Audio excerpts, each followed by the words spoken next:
প্রাথমিকের ইন্টারভিউয়ের জন্য আমাদের প্রাথমিক বিদ্যালয়ে যে পালনীয় দিনগুলি এগুলো কিন্তু খুবই গুরুত্বপূর্ণ।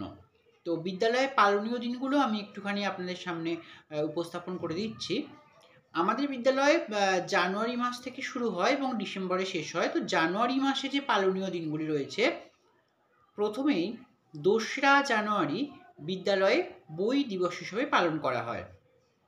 তারপরে জানুয়ারি মাসে আসে ১২ই জানুয়ারি, সেটা হচ্ছে স্বামী বিবেকানন্দের জন্মদিন হিসাবে পালন করা হয়। তারপরে আসে ২৩শে জানুয়ারি, সেটা হচ্ছে নেতাজি সুভাষচন্দ্র বসুর জন্মদিন। তারপরে আসে ২৬শে জানুয়ারি, সেটা হচ্ছে প্রজাতন্ত্র দিবস বা সাধারণতন্ত্র দিবস হিসাবে পালন করা হয়। জানুয়ারি মাসে এগুলো হয়ে গেল। পরবর্তী ফেব্রুয়ারি মাসে আসে ২১শে ফেব্রুয়ারি, যেটা আন্তর্জাতিক মাতৃভাষা দিবস হিসাবে পালন করা হয়। তারপরে আমাদের আসে ২৫শে বৈশাখ, যেটা হচ্ছে আমাদের রবীন্দ্রনাথ ঠাকুরের জন্মদিন হিসাবে পালন করা হয়।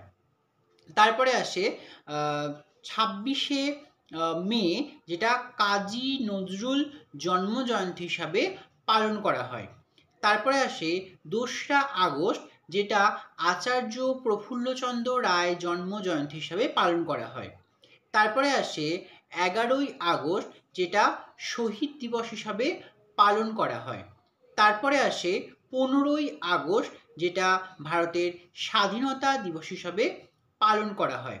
আগস্ট মাসের পরে আসে সেপ্টেম্বর মাস, যেটা খুবই গুরুত্বপূর্ণ। সেটা ৫ই সেপ্টেম্বর আমাদের প্রত্যেক বিদ্যালয়ে শিক্ষক দিবস হিসাবে পালন করা হয়। তারপরে আসে নভেম্বর মাসে আসে ১৪ই নভেম্বর শিশু দিবস হিসাবে পালন করা হয়।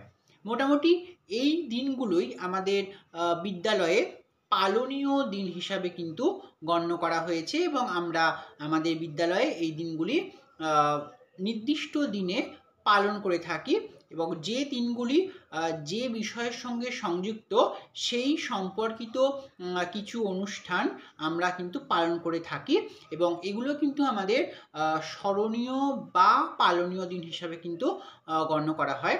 তো এই দিনগুলি কিন্তু প্রাথমিক ইন্টারভিউর ক্ষেত্রে আপনাদেরকে কিন্তু এগুলো জিজ্ঞাসা করতে পারে। তো আশা করি আমি এই দিনগুলো আপনাদেরকে একটু জানিয়ে দিলাম, যাতে আপনাদের একটু উপকার হয়। ধন্যবাদ।